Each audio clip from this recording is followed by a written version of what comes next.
నమస్తే, welcome to Telugu రాజ్యం. నేను సిరి. అఖండ 2 తాండవం బాలకృష్ణ గారి సినిమా. బాలకృష్ణ గారి సినిమా అంటేనే ఒక వైబ్ ఉంటుంది. మరి కలెక్షన్ల పరంగా ఎలా ఉంది, ఏంటి, ఫస్ట్ డే కలెక్షన్స్ ఎలా ఉన్నాయి అనేది మనకు వివరించడానికి మనతో పాటు ఉన్నారు ప్రముఖ సినీ రాజకీయ విశ్లేషకులు భరద్వాజ్ గారు. నమస్కారం సార్. నమస్తే సార్. అఖండ 2 తాండవం, అఖండ ఎంత కలెక్షన్స్ పరంగా అంటే కరోనా టైంలో అది కూడా చాలా మంచి కలెక్షన్స్ తెచ్చింది. సో ఇప్పుడు మరి అఖండ 2 తాండవం ఎలా ఉంది సార్? అఖండ 2కి యాక్చువల్గా ఇది పాన్ ఇండియా ప్రాజెక్ట్ అని చెప్పారు వాళ్ళు. అవును సార్. హిందీ బెల్ట్లో కూడా రిలీజ్ అయింది సినిమా, అలాగే తమిళనాడులో రిలీజ్ అయింది, మలయాళంలో రిలీజ్ అయింది, కర్ణాటకలో కూడా రిలీజ్ అయింది. అయితే కర్ణాటకలో మంచి రెవెన్యూసే వచ్చినాయి వీళ్ళకి, తమిళనాడులో తక్కువ వచ్చినాయి, రైట్. మలయాళంలో చాలా దారుణమైనటువంటి కలెక్షన్స్ వచ్చినాయి ఈ సినిమాకి. అయితే హిందీ బెల్ట్ పరిస్థితి ఏమిటి అనేది చూస్తే హిందీ బెల్ట్లో ఎక్కడా పెద్దగా రియాక్షన్ లేదు ఈ సినిమా పట్ల. ఎక్కడా కూడా థియేటర్స్ అన్నీ ఖాళీగానే ఉన్నాయి. అదే సార్, మీరు ఇన్స్టాలో కూడా చూసుంటారు. అఖండ 2కి ఎంత అంటే ఓన్లీ హైదరాబాద్లోనే 4 కోట్ల టికెట్లు కట్ అయిపోయినాయి అని చెప్పేసి 3 కోట్లు 4 కోట్లు ఇలా రకరకాలుగా చెప్తున్నారు. అయితే ఏం చెప్పినప్పటికీ అది తెలుగు రాష్ట్రాల్లో పర్వాలేదు, బాలకృష్ణ గారి ఇమేజ్ ఉంది ఇక్కడ. అలాగే బోయపాటి బాలకృష్ణ కాంబో అనగానే ఏదో ఉంటుంది అనేటువంటి ఒక అంచనా ఉంది జనాలకి. ఈ అంచనాలతో కదిలి వెళ్ళటం వలన అంటే తెలంగాణ, ఆంధ్రప్రదేశ్, అలాగే కర్ణాటక ఈ 3 రాష్ట్రాలు బలంగా నిలబడినాయి ఈ సినిమా కోసం. అందుకని టోటల్గా అతి కష్టం మీద ఇది 36 కోట్ల వరకు మాత్రమే కలెక్ట్ చేయగలిగింది ఈ సినిమా. యాక్చువల్గా ఇది పాన్ ఇండియా లెవెల్లో గనక బాగా పెర్ఫామ్ చేసుంటే ఇది 100 క్రాస్ అయి ఉండి తీరాలి ఈ టైంకి. అది ఆల్రెడీ 80 కోట్లు వసూలు చేసేసింది అని చెప్పేసి అంటున్నారు కదా సార్. మరి అంటే ఇది నేను చెప్తోంది ఇండియా వరకు, అబ్రాడ్ కలెక్షన్స్ ఇంకా రివీల్ కాలేదు, అది కొంచెం టైం పడుతుంది. అయితే అది కూడా కలిపేసి రకరకాల లెక్కలు చెప్తున్నారు బయట. కానీ యాక్చువల్స్ ఏంటంటే ఈ సినిమా కేవలం 3 రాష్ట్రాల్లో, అది కూడా ప్రధానంగా 2 తెలుగు రాష్ట్రాల్లోనే పెర్ఫార్మెన్స్ ఉంది. మిగిలిన చోట్ల కర్ణాటకలో పర్వాలేదు, కానీ తమిళనాడులో అనుకున్న స్థాయిలో జనాల రియాక్షన్ లేదు. ఈ సినిమా పట్ల వాళ్ళు సానుకూలంగా లేరు. మలయాళంలో అసలు టోటల్గా లేదు, రెస్పాన్స్ లేదు. హిందీ బెల్ట్లో కూడా పెద్దగా రెస్పాన్స్ లేదు. హిందీ రీజియన్లో అది పూణేలో ఆడుతోంది, ఢిల్లీలో చాలా థియేటర్స్లో వేశారు, గురుగాంలో వేశారు, మిగిలిన ప్రాంతాలు చాలా చోట్ల రిలీజులు అయినాయి సినిమా. థియేటర్లకు సినిమా అయితే వెళ్ళింది, కానీ అలాగే ప్రమోషన్ యాక్టివిటీ వీళ్ళు చేశారు. బాంబే వెళ్ళారు, అక్కడ ఒక ఈవెంట్ చేశారు, తర్వాత హిందీ ఛానల్స్కి ఇంటర్వ్యూస్ ఇచ్చారు. అంటే ఒక కామన్ ఇంటర్వ్యూ చేసి హిందీ ఛానల్స్కి పంప్ చేశారు. ఇన్ని కష్టాలు పడిన తర్వాత కూడా అలాగే కొన్ని ఛానల్స్ని పట్టుకొని ఫస్ట్ డే పబ్లిక్ టాక్ ఇవన్నీ కూడా పుష్ చేశారు. అయినప్పటికీ హిందీ బెల్ట్లో పెద్దగా రెస్పాన్స్ కనిపించట్లేదు. అంటే హిందుత్వం, మన హిందూ ధర్మం గురించి, శివుడి గురించి మొత్తం చేసింది ఏంటంటే ఇది ఇండియాకి అంటే భారతదేశానికి అవసరమైన సినిమా అని చెప్పేసి బాలకృష్ణ గారు భారతీయ ఆత్మ అన్నాడు ఆయన, బోయపాటి. భారతీయ ఆత్మ అని చెప్పినటువంటి సినిమాని ఎందుకు భారతదేశం ఓన్ చేసుకోవటం లేదు అనేది ప్రశ్న. అవును సార్.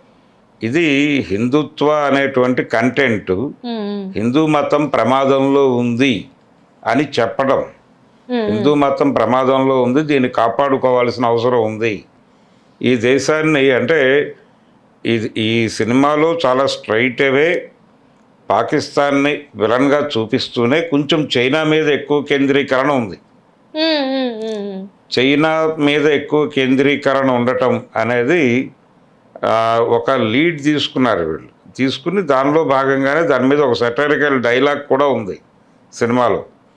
కొండల్లో తొండలు పట్టుకు బతికే జాతి అని ఒక మాట, మేం ప్రతి కొండని క్షేత్రంగా మార్చే జాతి మాది అని ఇలా డైలాగులు ఉన్నాయి. ఈ డైలాగులు ఇవన్నీ కూడా జనాల్ని చాలా రెచ్చగొడతాయి, జనాలందరూ టికెట్లు తెంపేస్తారు అని అనుకున్నారు. కానీ పబ్లిక్ మూడు అలా ఉన్నట్టుగా కనిపించడం లేదు. రైట్. ఎందుకు వీళ్ళు పాన్ ఇండియా సినిమా అనగానే పూనకం వచ్చినట్టు హిందుత్వ సినిమాలు ఎందుకు తీస్తున్నారు? ఇప్పుడు బాలకృష్ణ గారికి ఆ విచిత్రమైన గెటప్ వేసి ఆయనతో అరుపులు కేకలు పెట్టించి ఆ త్రిశూలం పట్టుకుని అంతమందిని నరికించి ఇంత హడావిడి ఎందుకు చేశాడు బోయపాటి గారు అంటే వీళ్ళందరికీ కూడా ఒక మూఢనమ్మకం ఉంది. హిందీ మార్కెట్ని కంట్రోల్లోకి తీసుకోవాలంటే మన సబ్జెక్ట్లో హిందుత్వ ఉండాలి. ఎందుకంటే బీజేపీ వరుసగా 3 ఎన్నికలు గెలిచింది కాబట్టి నార్త్లో ఆ పార్టీకి మంచి బలమే ఉంది. నార్త్ మొత్తం కూడా ఆ పార్టీకి అనుకూలంగా ఉన్నారు. అంటే హిందుత్వ భావజాలానికి జనాలందరూ అనుకూలంగా ఉన్నారు కాబట్టి ఓటరే ప్రేక్షకుడు కూడా. ఓటరే ప్రేక్షకుడు కాబట్టి మనం వాళ్ళు ఏ అభిప్రాయాలతో ఏ భావజాలంతో అయితే ఓట్లేస్తున్నారో అదే భావజాలంతో సినిమా కూడా చూస్తారు. కాబట్టి మనం కొంచెం హిందుత్వ ఎజెండాని మన సినిమాలో జొప్పిస్తే ఆటోమేటిక్గా వసూళ్ళు వస్తాయి అనేది ఒక బిలీఫ్ వచ్చేసింది. ఈ బిలీఫ్ రావడానికి కారణం కార్తికేయ 2 లాంటి సినిమా, చిన్న సినిమా అక్కడ బాగా పెద్ద స్థాయిలో పెర్ఫామ్ చేసింది. అది అక్కడి నుంచి ఇది ఒక నమ్మకంగా స్థిరపడింది సౌత్ డైరెక్టర్లకి, పర్టికులర్గా తెలుగు డైరెక్టర్లకి. ఎవరు పాన్ ఇండియా సినిమా అన్నా కానీ ఇమ్మీడియట్గా వాళ్ళు దానిలో ఏదో హిందుత్వ ఎలిమెంట్ అనుకుంటున్నారు. అలాగే హనుమాన్ అనే సినిమా కూడా ఒక మేరకు బాగానే పెర్ఫామ్ చేసింది. RRR సినిమా కూడా హిందుత్వానే. అంటే RRR సినిమాలో కూడా వాళ్ళిద్దరూ సడన్గా రామాంజనేయులుగా మారిపోతారు, రామ్ చరణ్ ఎన్టీఆర్. ఇలా చేయటం ద్వారా ఈ సినిమాలని మనం హిందీ బెల్ట్లో బిగ్ స్కేల్కి తీసుకెళ్తున్నాం అనే నమ్మకంతో ఈ అఖండ 2లో బాలకృష్ణ గారితో చాలా విన్యాసాలు చేయించి ధర్మం నిలబెట్టడం ద్వారా ఈ దేశాన్ని, అలాగే దైవం మీద నమ్మకాన్ని నిలబెట్టడం, ఈ 2 పనులు చేస్తే సమాజం బాగుపడిపోతుంది అనేటువంటి ఒక సందేశాన్ని ఇచ్చారు.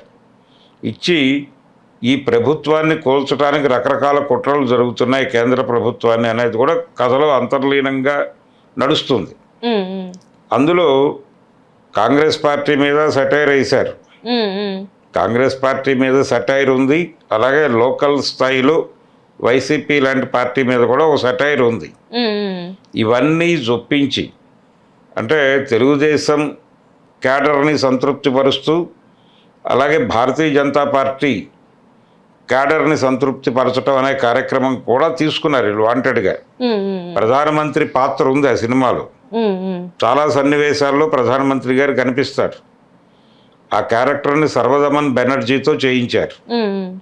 ఇలా ఇది కొంత కేంద్రంలో అధికారంలో ఉన్నటువంటి భారతీయ జనతా పార్టీ ప్రభుత్వాన్ని 10 కాలాల పాటు కొనసాగింపజేయటం అనే లక్ష్యంతో తీసిన సినిమాగా కూడా జనాల్లోకి ప్రొజెక్ట్ చేశారు. కానీ ఇంత కష్టపడి ఇంత చేసినప్పటికీ జనాలు థియేటర్కి వెళ్ళట్లేదు అక్కడ. అంటే ఏమిటి? జనాల్లో నెమ్మదిగా భావజాలం తగ్గుతోంది అనటానికి ఇది కూడా ఒక సూచనే. ఇటీవల కాలంలో అంటే 2024లో జరిగినటువంటి ఎన్నికల్లో 60 సీట్లు భారతీయ జనతా పార్టీ కోల్పోయింది. కొత్తగా వాళ్ళు గెలవాలనుకున్న సీట్లు గెలవలేకపోగా ఉన్న సీట్లు పోయాయి. అయితే రేపు 29లో జరిగే ఎన్నికల్లో వీళ్ళు ఈ సీట్లన్నీ గెలుచుకోవచ్చు. ఎలా గెలుస్తారు అంటే ఈవీఎం మేనేజ్మెంటు, ఓటర్ల జాబితా మేనేజ్మెంటు, ఇలా టక్కుటమార గజకర్ణ గోకర్ణ విద్యలన్నీ ప్రదర్శించి గెలుస్తారు. ఖచ్చితంగా అది. అంటే ఇప్పుడు అవుట్ ఆఫ్ ద బాక్స్ అయినా కూడా ఈ ఈవీఎం ట్యాంపరింగ్ మనం చూసుకున్నట్టయితే పార్లమెంట్లో కూడా మనము మిథున్ రెడ్డి గారు మాట్లాడినది మనం చూసాం సార్. సో ఇవన్నీ అంటే కావాలని పెట్టారా సినిమాలో లేకపోతే ఏంటంటారు సార్? మరి ఇది లేదు సినిమాలో ఉందని లేదు, కానీ ఈ పార్టీల పరంగా ఇదంతా ఎందుకు ఇట్లా చూపెట్టారా? వాంటెడ్గానే అంటే ఇదంతా ప్రజాభిప్రాయంగా భావిస్తున్నాడు ఆ డైరెక్టర్ గారు, హీరో గారు. ప్రజలు ఇలా ఉన్నారు అని భావించి ఆ అభిప్రాయాలన్నీ సినిమాలో పెట్టేస్తే జనాలు కరెక్ట్ అయిపోతారు అనుకున్నాడు. దాంతో నెగిటివిటీ ఇంకా ఎక్కువ స్ప్రెడ్ అయ్యే అవకాశం ఉందని ఆలోచించలేదు. అయ్యింది, అదే జరిగింది. ఇది ఒక గుణపాఠం. రైట్. అఖండ తాండవం అనేది పాన్ ఇండియా లెవెల్లో పెర్ఫామ్ చేయకపోవడం అనేది ఒక గుణపాఠం. మీరు మామూలు కథలు తీయండి, రైట్. మీ ప్రాంతంలో ఉన్న సమస్యల్ని గ్లోబల్ లెవెల్లో చెప్పండి. ఇప్పుడు గ్లోబల్ అఖండ ఒకటి తయారవుతోంది వారణాసి అనే పేరుతో. అవును సార్. అది కూడా పురాణమే. అందులో ఆయన రాముడిగా కనిపిస్తాడు, కృష్ణుడిగా కనిపిస్తాడు, ఇలా రకరకాలుగా కనిపిస్తాడు. 5 గెటప్పుల్లో కనిపించబోతున్నాడు మహేష్ బాబు అని చెప్తున్నారు. అది కూడా ఇలాంటి కండిషన్కి వచ్చే పరిస్థితి ఉందేమో అనే అనుమానం. ఇప్పుడు అఖండ ఈ తాండవం అనే సినిమా పెర్ఫార్మెన్స్ చూస్తే వారణాసి పరిస్థితి ఏమిటి అనే ఆందోళన కలుగుతోంది. అందుకని ఇది తెలుగు మార్కెట్లో కూడా కేవలం 60% మాత్రమే థియేటర్లో ఆక్యుపెన్సీ ఉంది. 60 నుంచి 70 వరకు, 30% ఖాళీలు ఉన్నాయి థియేటర్లలో. 100% ఆక్యుపెన్సీ లేదు. ఇది కూడా ఒక ఇబ్బందికరమైనటువంటి పరిస్థితి. కాకపోతే సినిమా సూపర్ హిట్ అని వాళ్ళు చెప్పుకుంటున్నారు. అయితే ఇది బిగ్ రెవెన్యూనే కావచ్చు లోకల్ మార్కెట్ వరకు, కానీ ఇది ఎక్కడ దాకా నడుస్తుంది? రేపు మండే నుంచి తగ్గితే, దీనిలో సోమవారం నుంచి డౌన్ఫాల్ మొదలైతే ఏమిటి పరిస్థితి అనేది ప్రశ్న. అక్కడేమో అసలు ఓపెనే కాలేదు. వీళ్ళు అనుకున్నటువంటి శనివారం వచ్చేసింది, ఇంకా ఓపెన్ కాలేదు. అక్కడ హడావిడి కనిపించట్లేదు థియేటర్ల దగ్గర. ఏదో 1-2 థియేటర్లు ఢిల్లీలో కొంచెం ఆక్యుపెన్సీ కనిపిస్తోంది బుక్ మై షోలో చూస్తే. మిగిలినవన్నీ తెరిచి ఉన్నాయి, ఆకుపచ్చగా ఉన్నాయి, సస్యశ్యామలంగా ఉన్నాయి. కాబట్టి ఏంటి కండిషన్ సినిమాది అనేది అనుమానమే. కాబట్టి హిందీ బెల్ట్ నుంచి పెద్దగా డబ్బులు రావట్లేదు. పబ్లిక్ మూడ్ టువర్డ్స్ సబ్జెక్ట్ లేదు అనేది అర్థమవుతోంది. అందుకని ఇది ఎంత చేసినా కానీ 200 కోట్లు అనేది కూడా బిగ్ నెంబర్గానే కనిపిస్తోంది. ఇప్పుడు 200 కోట్లు అనేది కూడా బిగ్ నెంబర్, బిగ్ నెంబర్గానే కనిపిస్తోంది. అంటే ఇది తెలుగు మార్కెట్ వరకు పెద్ద సంఖ్య కావచ్చు. వీళ్ళు పాన్ ఇండియా సినిమాగా చెప్పారు, కానీ ఇది పాన్ ఇండియా లెవెల్లో పెర్ఫామ్ చేయట్లా. పెర్ఫామ్ చేస్తే కనీసం దేవరలాగా 500 కోట్ల మార్కుకైనా చేరాలి, కానీ అక్కడికి చేరే పరిస్థితి కూడా కనిపించట్లేదు. నిజానికి దేవర సినిమా కూడా హిందీ బెల్ట్లో ఆ స్థాయిలో పెర్ఫామ్ చేయలే. RRR రేంజ్లో వెళ్ళలేదు. అది తగ్గింది.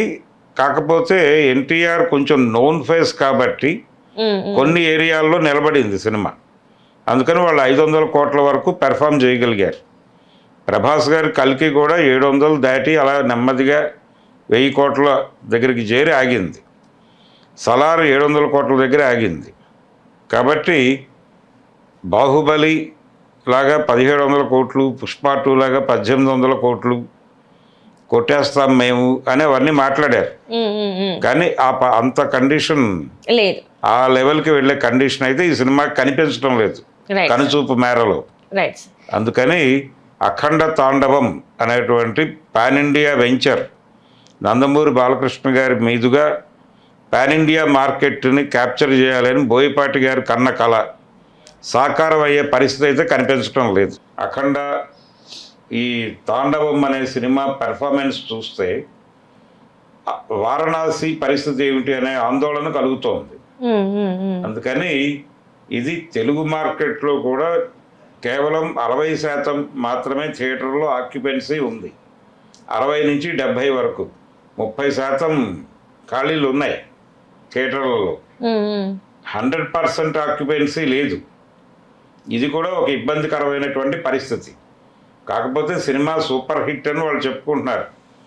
అయితే ఇది బిగ్ రెవెన్యూనే కావచ్చు లోకల్ మార్కెట్ వరకు, కానీ ఇది ఎక్కడ దాకా నడుస్తుంది? రేపు మండే నుంచి తగ్గితే, దీనిలో సోమవారం నుంచి డౌన్ఫాల్ మొదలైతే ఏమిటి పరిస్థితి అనేది ప్రశ్న. అక్కడేమో అసలు ఓపెనే కాలేదు.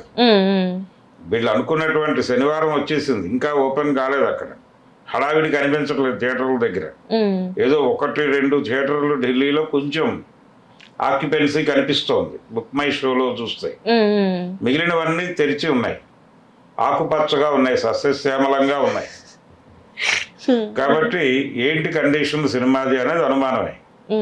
కాబట్టి హిందీ బెల్ట్ నుంచి పెద్దగా డబ్బులు రావట్లేదు, తమిళనాడు నుంచి రావడం లేదు, మలయాళంలో అసలు లేదు.